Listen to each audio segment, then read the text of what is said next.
আসসালামু আলাইকুম রহমতুল্লাহি ওবরকাতুহু। সম্মানিত দর্শক, রাষ্ট্রপতি জনাব শাহাবুদ্দিন চুপ্পু তিনি পদত্যাগ করেছেন। বিধি মোতাবেক পদত্যাগ পত্র জমা দিয়ে তিনি বঙ্গভবন ছেড়ে দিয়েছেন বা দিবেন। আজকের এই ভিডিওটা আমি করছি সন্ধ্যার পর শুক্রবারে। যতটুকু আমি খবরে দেখেছি সেটা হলো গুলশানের একটি বাসাতে তিনি থাকবেন এবং এই সময়টিতে রাষ্ট্রীয় প্রোটোকল অনুযায়ী তার যে অবসরকালীন ভাতা এবং তার যে ব্যক্তিগত স্টাফ পিএস, এপিএস এগুলো তিনি পাবেন। সরকারি সেবা পরিষেবা পাবেন একটা নির্দিষ্ট সময় পর্যন্ত। এটি হলো কথায় কথা। অন্যদিকে রাজপথে যারা যারা শাহাবুদ্দিন চুপ্পু তার বিরোধী, তারা রীতিমতো তার বিচার চাচ্ছেন, তার মারাত্মক বিচার চাচ্ছেন। আর এই মুহূর্তে আসলে তার পক্ষে কারা এবং কী কারণে সেটা আমরা এখন পর্যন্ত বুঝতে পারছি না। দেশের বাইরে থেকে যারা ইউটিউবিং করেন বা কন্টেন্ট ক্রিয়েট করেন তারা দিদার্সে ফ্রি স্টাইলে অনেক কথা বলতে পারেন। তাদের তথ্য বা উপত্যের কোনো ঘাটতি দরকার হয় না। কিন্তু আমরা বাংলাদেশে যারা আছি তারা যেকোনো একটা কথা বলার আগে এখানে আমাদেরকে ১০ বার চিন্তা করতে হচ্ছে যে সমসাময়িক পরিবেশ পরিস্থিতির প্রেক্ষাপটে এই কথাগুলো যদি চ্যালেঞ্জের মুখোমুখি পড়ে, তাহলে সেক্ষেত্রে আমি কতটা নিজেকে ডিফেন্ড করতে পারবো। ২ নম্বর হলো যে আমরা যারা বাংলাদেশে আছি, অর্থাৎ ইউটিউবে বা এই সোশ্যাল মিডিয়াতে বছরখানেক বড়জোর এখানে আপনি অপতথ্য দিয়ে, ভুল তথ্য দিয়ে মানুষজনকে মাতোয়ারা করতে পারবেন। এমনকি ওয়াজ নসিহত করেও আপনি নট মোর দ্যান 1 ইয়ার। আমাদের দেশে দেখবেন যে সমস্ত লোকজন এই ইউটিউবে, ফেসবুকে খুব দ্রুত জনপ্রিয়তা অর্জন করেছেন। তারা ১ বছর, ১.৫ বছর, ২ বছরের মাথায় কেউ নেই, নো ওয়ান। কারো নাম বলে আমি ছোট করব না। কিন্তু আপনি চিন্তা করেন যে আমি যখন এটা শুরু করি, এই ফেসবুকিংটা শুরু করি বা ইউটিউবিংটা শুরু করি এটা বহু আগে। তখন খুব ওয়াজ চলত এবং তখন রোজ টেলিভিশন নামে একটা টেলিভিশন, মানে আইপি টেলিভিশন, যারা আজহারির বক্তব্য বা অন্যান্য ইসলামী ওয়াজগুলো তারা সেখানে আপলোড দিত। তো একজনের কাছে আমি শুনলাম যে এই টেলিভিশনের এই চ্যানেলটি সেখানে প্রতি মাসে ৫০ লাখ টাকা ইনকাম করে।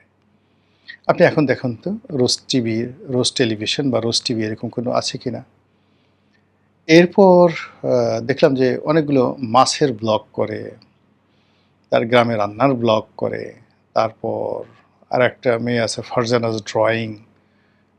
একেবারে খুব সিরিয়াসলি সে বাড়ি গাড়ি সিরিয়াসলি করে ফেলেছে। প্রতি মাসে তাদেরও ৩০ লাখ ৪০ লাখ টাকা ইনকাম হতো। নেই। এরপরে আ বিভিন্ন যারা আরও অপতথ্য ছড়ায়, আ ইল্লু বিল্লু পিল্লু যে সমস্ত লোকজন আছে, তারাও এই ভিউ ব্যবসা করে দে আর্নড হিউজ মানি বৈধভাবে অবৈধভাবে, এবং তাদের সেই প্ল্যাটফর্মকে ব্যবহার করে তারা দেখা গেল যে বড় শিল্প গ্রুপ, তারপরে সরকারি বিভিন্ন প্রতিষ্ঠান, মানে রীতিমতো ডাকাতি। এরাও ঠিক নেই। ১ বছরের মাথায় মানে তারা একেবারে আউট। এখন এইগুলো যারা আছে তাদের অবস্থা এতটা খারাপ যে এরা যদি, বাংলাদেশ তো প্রশ্নই আসে না, বিদেশের মাটিতে কোনো শহরে গেলে সেখানে ডাইরেক্ট চড়, থাপ্পড়, কিল, ঘুষি, লাথি, জুতো এগুলো খাওয়া ছাড়া তাদের কোনো অবস্থাতেই কোনো সেফ এক্সিট নেই। মানে পুরো সমাজ, রাষ্ট্র তাদেরকে অপাংক্তেয় করে ফেলেছে। এর গেল একটা। অর্থাৎ যারা মানে এই সোশ্যাল প্ল্যাটফর্মকে ব্যবহার করে যারা ঘুষ খেয়েছে, দুর্নীতি করেছে, অনিয়ম করেছে, তারপরে শেষে মানুষের কাছে টাকা নিয়েছে, সন্ত্রাসী কর্মকাণ্ড করেছে। এই লোকগুলো মানে এরা সবাই বিদেশে বসে কনটেন্ট ক্রিয়েট করেছে, অনেকটা ইন্টারনেট জালিয়াতির মতো। তারা কিন্তু কেউ সাস্টেন করতে পারেনি। এবং এখন অনেকে মানে আপনি রিসেন্টলি দেখেছেন একজন কনটেন্ট ক্রিয়েটর তিনি ভীষণভাবে ইটালিতে লাঞ্ছিত হয়েছেন। এটা অনেকের মনে ভয় ধরিয়ে দিয়েছে, বিদেশের মাটিতে যারা থাকেন। অন্যদিকে যারা দেখেন যে খুব সস্তা জনপ্রিয়তা, খুব অল্প ১ বছর ১.৫ বছরের মধ্যে মানুষকে উত্তেজিত করেছে, গালাগালি করে উল্টে কথাবার্তা বলে, তারাও এখন একেবারে ইউটিউবও দেখা গেল যে আমার একটা কনটেন্ট, আমি যদি ১ লাখ লোক আমার কনটেন্ট দেখে, আমি ১.৫ লাখ, মানে ১ লাখ লোক আমার যদি কনটেন্ট দেখে, আমি ধরুন পায় $150, 1,00,000 ভিউতে। হয়রাজ দেখা গেল যে এইরকম লোক তারা যদি 1,00,000 ভিউ হয় তাহলে হয়তো $10, $15 তারা পায়। অর্থাৎ ইউটিউবের যে গ্রেডিংয়ে, সেই গ্রেডিংয়ে কিন্তু তারা অনেক অনেক বা যাকে বলা হয় লো প্রোফাইলে আছে। আর অন্যদিকে দর্শকরা তো ধীরে ধীরে কমে যাচ্ছে। তো এই কারণে হয় কি যে বাংলাদেশে বসে আমাদেরকে যে কোনো একটা কথা বলার আগে 10 বার চিন্তা করতে হচ্ছে যে আমরা এই দেশে আছি, এই দেশে থাকব এবং প্রতিটা মুহূর্তে আমাদের সঙ্গে রাস্তায় হাজার হাজার মানুষের দেখা হচ্ছে এবং তারা রেসপন্ড করছে প্রতিটা মুহূর্তে, ভাই আপনি এটা বললেন কেন, বা এটা ঠিক হয়নি, বা আপনার এই কথাটা ঠিক হয়েছে। তো সেই দিক থেকে আসলে এই যে রাষ্ট্রপতির যে সেফ এক্সিট বা রাষ্ট্রপতির পদত্যাগ, এই বিষয়গুলো নিয়ে আমি বা আমার মতো যারা আছেন তার ইচ্ছে করলে আমরা বলতে পারি না, কোনো অবস্থা আমরা বলতে পারি না যেভাবে বিদেশে বসে বা বাংলাদেশে বসে অনেকে দায়িত্বহীন কথাবার্তা বলেন। আমরা যে কথাগুলো বলতে পারি বা আমি নিজে ব্যক্তিগতভাবে বলি সেটা হলো এটা হতে পারে বা নাও হতে পারে। এখন জনাব শাহাবুদ্দিন চুপ্পু তিনি পদত্যাগ করেছেন। এর আগে আব্দুল হামিদ সাহেবও পদত্যাগ করেছেন বা তার মানে আওয়ামী লীগের রাষ্ট্রপতি রূপে তার অবসর স্বাভাবিক গতিতেই তার অবসর হয়েছে। এখন সেই অবসরের পর তার যে রাজনৈতিক সমস্যা এটা সীমিত। তার নির্বাচনী এলাকাতে তার সমস্যা, তার প্রতিদ্বন্দ্বিতার সমস্যা। কিন্তু চুপ্পু সাহেবের বিষয়টা একেবারে ইন্টারন্যাশনাল।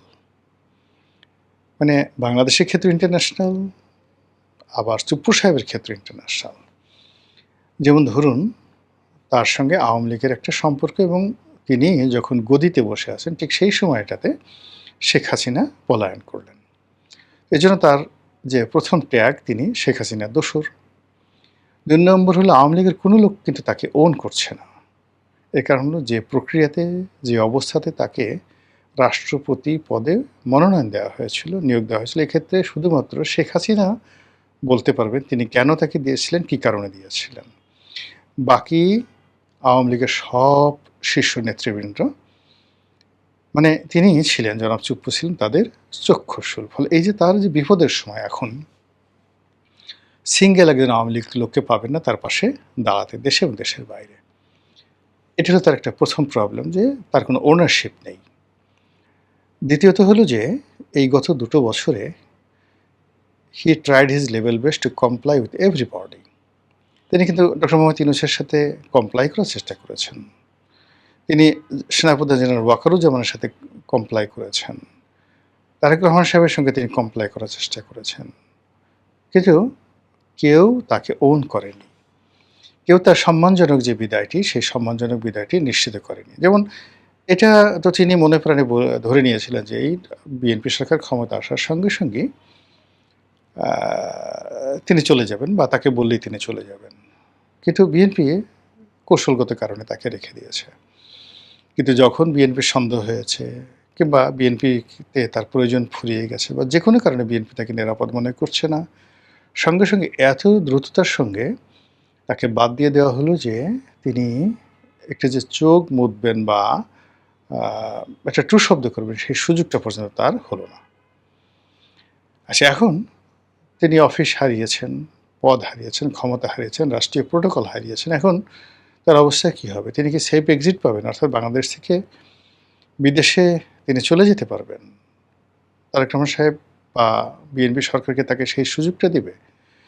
নাকি বাংলাদেশে একজন রাষ্ট্রপতি যেভাবে হুসেইন মোহাম্মদ এরশাদকে বিএনপি বিচার করেছিল। বিএনপি কিন্তু মানে একটা দারুণ মানে ইতিহাস আছে। মানে বিএনপি সবসময় এটাতে রাষ্ট্রপতিদেরকে বিচার করার নিদারুণ তার ইতিহাস আছে। যেমন জিয়াউর রহমান সাহেব ক্ষমতা আসার সঙ্গে সঙ্গে তিনি খন্দকার মোশতাককে তিনি বিচার করেছিলেন। তারপরে বেগম জিয়া ক্ষমতা আসার পরে এরশাদ সাহেবকে বিচার করেছিলেন। তো এই যে দুজন রাষ্ট্রপতি এবং তাদের এরপরে তাদের নিজস্ব রাষ্ট্রপতি বি চৌধুরীর জীবনকে তারা একেবারে হারামে খারাম করে দিয়েছিলেন। তো এই যে তাদের নিজেদের যারা লোকজন রয়েছেন, তারপরে ইয়াজউদ্দিন সাহেবের জমানাতে যখন 111 হয়ে গেল, তারা ইয়াজউদ্দিন সাহেবকেও আর কখনো ওন করেননি, কখনো ওন করেননি। তো সেদিক থেকে এরশাদ সাহেবের বিচার করা, খন্দকার মোশতাককে বিচার করা, বি চৌধুরীকে বিচার করা, এই জিনিসগুলো অর্থাৎ সরাসরি তারা ছোটোখাটো কোনো রুই কাতলা ধরেননি, একেবারে ডাইরেক্ট নীল তিমি, অর্থাৎ বাংলাদেশের প্রেক্ষাপটে রাষ্ট্রপতিদেরকে জেলে নেওয়া, জেলের মধ্যে সেখানে পায়খানা পেশাব যেন ঠিকমতো করতে না পারে, এই জন্য সেখানে সিসি ক্যামেরা বসিয়ে দেওয়া। এরপরে রাষ্ট্রপতি তার 70-80 বছর বয়সে সে যেন রেল লাইন দিয়ে জোরে জোরে দৌড়াতে পারে। তারপরে শেষে রাষ্ট্রপতি বাসায় বসে আছে, তার ঘরের মধ্যে আগুন ধরিয়ে দেওয়া যেতে পারে। তারপরে কার্পেটে আগুন ধরিয়ে দেওয়া গেল এবং হাফ প্যান্ট পরে রাষ্ট্রপতি সে সাংবাদিকদেরকে ডাকছে। এই বিশুদ্ধের এই ঘটনাগুলো আমরা বাড়িধারা বাসায় দেখেছি, এই ঘটনাগুলো। তো সেক্ষেত্রে জনাব চুপ্পু সাহেবের বিরুদ্ধে যদি বিএনপি অ্যাকশন নেয়, তাকে যদি অ্যারেস্ট করে, তাকে যদি বিচার করে, এটা আশ্চর্য হওয়ার কিছু নাই। এর কারণ হলো এই কাজগুলো তারা ইতিপূর্বে করেছেন। তো সেই দিক থেকে চুপ্পু সাহেবের বিরুদ্ধে তার তো শত্রুর অভাব নাই। তার প্রথম শত্রু হলো জামাত এবং এনসিপি, এবং এটার অর্থনৈতিক কারণ আছে, সামাজিক কারণ আছে। প্রথম কারণটা হলো যে জামাতের সাথে এস আলমের একটা দাকুমার সম্পর্ক, আর তিনি এস আলমের অত্যন্ত ঘনিষ্ঠজন ব্যক্তি ছিলেন, এটা সবাই বলা বলি করেন।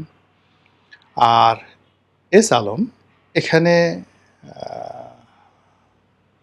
মানে বিএনপি সরকারের অনেকের উপর প্রভাব বিস্তার করে, এটা জামাতের মানে একেবারে চক্ষুশূল। জনাব চুপ্পু ইসলামী ব্যাংকের দায়িত্ব পালন করেছেন, কাজে ওই সময়টাতে তার ভুলভ্রান্তি হতে পারে, তার কোনো কাজে ত্রুটি থাকতে পারে। এই জন্য জামাত সবসময়ই এই ইসলামী ব্যাংক এবং এস আলম রিলেশনের কারণে জনাব চুপ্পুকে রীতিমতো দৌড়ের উপর রাখবে। আর এই যে তাকে ওন করা বা তাকে প্রোটেক্ট করতে গিয়ে যে ঝামেলাটা বিএনপির হবে, সেই ঝামেলা নেওয়ার মতো অবস্থা এখন বিএনপির নাই। ফলে তাকে যদি আইনের হাতে তুলে দেওয়া হয়, বিচারের হাতে তুলে দেওয়া হয়, এবং তার বিনিময়ে যদি আপাত দৃষ্টিতে জামাতের বা এনসিপির যে মুখ এগুলো বন্ধ করা যায়, তাহলে বিএনপি যে কাজ করবে না সে কথা কিন্তু বলা যাচ্ছে না। ফলে কি হলো, এই জুলাই মাসে যারা শাহাবুদ্দিন চুপ্পুর বিদায়, এবং অনেকটা নাটকীয়ভাবে, অনেকটা অ্যাডভান্সারাস ওয়েতে যেভাবে তিনি ক্ষমতা হারালেন, যেভাবে তিনি পদ পদবি হারালেন, ফলে তার যে পরবর্তী কোর্স অফ অ্যাকশন, সেই কোর্স অফ অ্যাকশনে সেফ এক্সিটের বিষয়টি 1%ও আশা করা যায় না। আর তিনি আব্দুল হামিদের মতো অন্যান্য লোকের মতো নিরাপদে থাকবেন তাও বলা যাচ্ছে না। আবার তার বিরুদ্ধে যদি আইনি ব্যবস্থা হয়, তাহলে আইনি ব্যবস্থা হলেও বাংলাদেশের রাজনীতিতে তোলপাড় করা ঘটনা ঘটে যাবে। এর কারণ হলো তিনি যেই মুহূর্তে আইনের জিম্মায় চলে যাবেন, he will be well protected, এবং সেখানে বসে তার যে কোর্টেই বিচার হোক না কেন, তিনি যে ইস্যুগুলো তৈরি করেছেন গত 2 বছরে, তার কাছে যে ডকুমেন্টগুলো আছে, এবং এখানে যে সাংবিধানিক শূন্যতা থেকে শুরু করে শেখ হাসিনার পদত্যাগপত্র, ইউনূস সাহেবের যাকে বলা হয় ক্ষমতা গ্রহণ, তারপরে তারেক রহমান সাহেবের দেশে আসা, ইলেকশন হওয়া, এই সময়টিতে সেনাপ্রধানের সাথে তার সম্পর্ক, ক্যান্টনমেন্টের সাথে তার সম্পর্ক, 3 বাহিনীর সাথে তার সম্পর্ক, সব মিলিয়ে মানে নানা রকম যাকে বলা হয় অশনি সংকেতের যে তালাচাবি, সেই তালাচাবি এই জনাব শাহাবুদ্দিন চুপ্পু সাহেবের কাছে আছে। ফলে রাগ দেখাতে পারেন, ক্রোধ দেখাতে পারেন, কিন্তু সেগুলো বাস্তবায়ন করতে গেলে তার যে অব্যবহিত পরিণতি কি হবে, এটা নিঃসন্দেহে বিএনপি যারা কর্তা ব্যক্তি আছেন তারা খুব ভালো করে বোঝেন। তবু রাজনীতিতে শেষ বলে কথা নাই, এখানে অনেক কিছু জানার সত্ত্বেও অনেক ঘটনা ঘটে। নিয়তি এমন একটা জিনিস যেটা দেবতারাও কখনো নিয়ন্ত্রণ করতে পারে না। যেই গ্রিক পৌরাণিক কাহিনী কিংবা ভারতীয় কাহিনী, মানে যতগুলো আপনার পুরাণের কাহিনী রয়েছে, সেখানে দেখা গেছে যে অনেক বিষয় দেবতারা অনেক কিছু চেয়েছেন, দেবীরা অনেক কিছু চেয়েছে, কিন্তু এই পৃথিবীতে সেভাবে সব ঘটনা ঘটেনি। এই পৃথিবীর একটা নিয়তি আছে, এবং সেই নিয়তি অনুযায়ী এখন অনেক কিছু ঘটছে, এবং আগামীতেও এই ঘটনাগুলো ঘটতে থাকবে। মহান আল্লাহ আমাদের সবাইকে হেদায়েত দান করুন। এবং হেফাজত করুন। আসসালামু আলাইকুম ওয়া রাহমাতুল্লাহি ওয়া বারাকাতুহু।